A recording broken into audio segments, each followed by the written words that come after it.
Okay, I did my speech on Notting Hill. It's a romantic comedy. It starts out with a bookstore owner named William, and he meets a movie star. Her name's Anna Scott.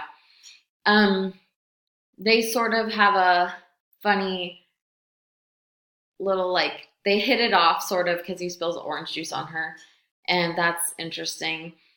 Um, and they sort of dance, they do like a little dance sort of about whether they are interested in each other or not. And it's a little bit uh, unclear, I would say, and they don't really communicate very well.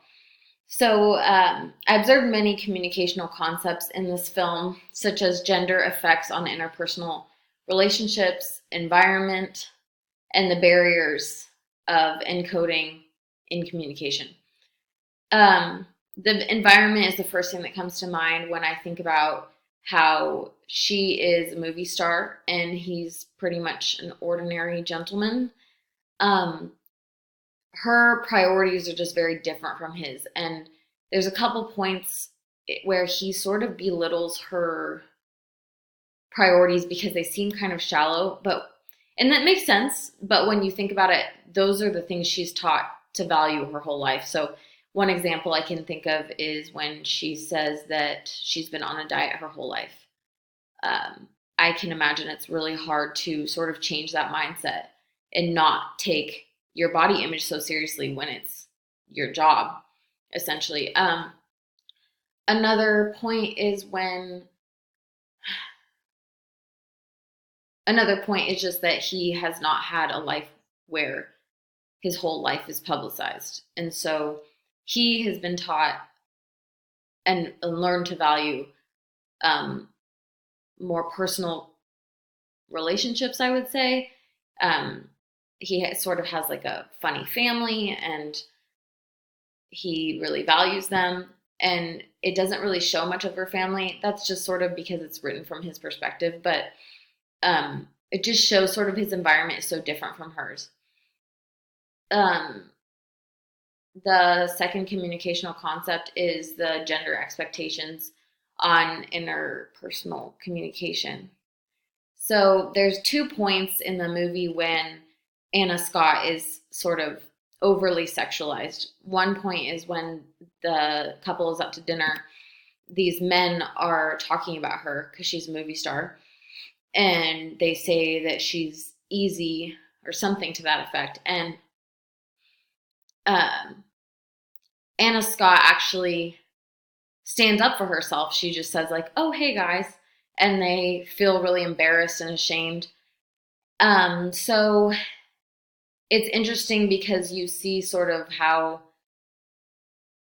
her whole life is really about what other people think of her. And that completely makes sense to me.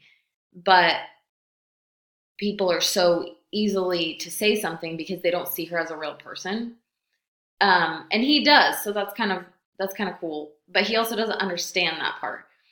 Uh, and then there's another part where she apparently she took sexual pictures early on in her career, and then those get out. They get out in the news, and he doesn't quite understand, and that sort of creates a barrier between them because he really cares about her, and so she sort of gets upset. She gets so upset that he doesn't get it, and she feels like there's sort of a mistrust or a distrust. And he feels like she just doesn't really have her priorities right, and I think that bothers him too.